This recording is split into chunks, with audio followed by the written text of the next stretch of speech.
তরফ থেকে এই ধরনের রূপকের আদলে উস্কানিমূলক মন্তব্য করা যায় কিনা তাই নিয়ে আর আজকে যে খবর পাচ্ছি আমরা অভিষেক বন্দ্যোপাধ্যায় সেই মন্তব্যগুলোর জন্যই তার বিরুদ্ধে এফআইআর দায়ের হয়েছে।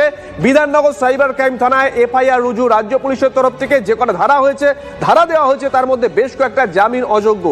আরো ডিটেল নেব কোন কোন ধারা এবং রাজনৈতিকগতভাবে কতটা সিগনিফিকেন্ট। অনির্বাণ সিনের কাছ থেকে। অনির্বাণ, দেখো শুভ, আজকে বিধাননগর থানাতে একটি মামলা রুজু করা হয়েছে, যাতে ভারতীয় ন্যায় সংহিতার 192 নম্বর ধারা, 196 নম্বর ধারা, 351 2 ধারা, 353 1 ধারা, 123 2 ধারা এবং 125 নম্বর ধারায় তার অভিষেক বন্দ্যোপাধ্যায়ের বিরুদ্ধে মামলা রুজু করা হয়েছে। এর মধ্যে শেষ দুটো অর্থাৎ 123 2 এবং 125 দুটো রিপ্রেজেন্টেশন অফ পিপলস অ্যাক্টের ধারা।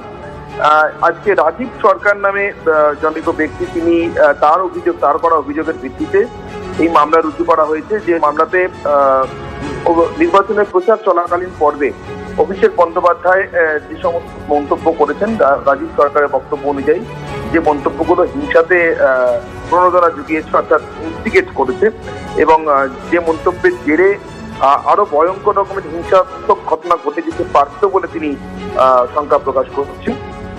সেই জায়গা থেকে তিনি রিকোয়েস্ট করেছিলেন একটি এফআইআর রুজু করবার জন্য এবং তার সেই রিকোয়েস্ট অনুযায়ী এই এফআইআরটি রুজু হয়েছে সাইবার ক্রাইম পুলিশ স্টেশনে বিধাননগর থানাতে, বিধাননগর পুলিশ কমিশনারেটের আন্ডারে।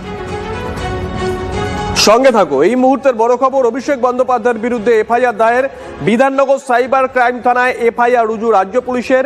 নির্বাচনী প্রচারে উস্কানিমূলক বক্তব্যের অভিযোগ। অভিষেক বন্দ্যোপাধ্যায় নির্বাচনী প্রচারে বেশ কয়েকটা মন্তব্য করেছিলেন, যা নিয়ে তখনই চর্চা হয়েছিল। বেশ কয়েকটা শব্দ প্রয়োগ করেছিলেন রূপকের আড়ালে। তখনই অনেকে প্রশ্ন তুলেছিলেন তৎকালীন শাসক দলের সর্বোচ্চ নেতৃত্ব এই ধরনের রূপক ব্যবহার করে কোনো মন্তব্য করতে পারেন কি পারেন না তাই নিয়ে। আর যে খবর আমরা পাচ্ছি, অভিষেক বন্দ্যোপাধ্যায়ের বিরুদ্ধে এবার এফআইআর দায়ের হয়েছে বিধাননগর সাইবার ক্রাইম থানায় এফআইআর রুজু রাজ্য পুলিশের তরফ থেকে। কি ধরনের মন্তব্য অভিষেক বন্দ্যোপাধ্যায় সেই সময় করেছিলেন একবার শোনাই। সবসময় উদারতায় বিশ্বাস করি না।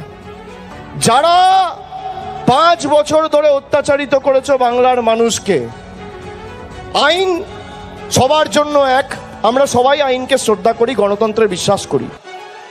কিন্তু যেখানে যেখানে এরা বেশি লাফালাফি করবে, শান্তি সম্প্রীতি শৃঙ্খলা বজায় রেখে এবার রবীন্দ্রসঙ্গীতের সাথে একটু ডিজেও বাজবে।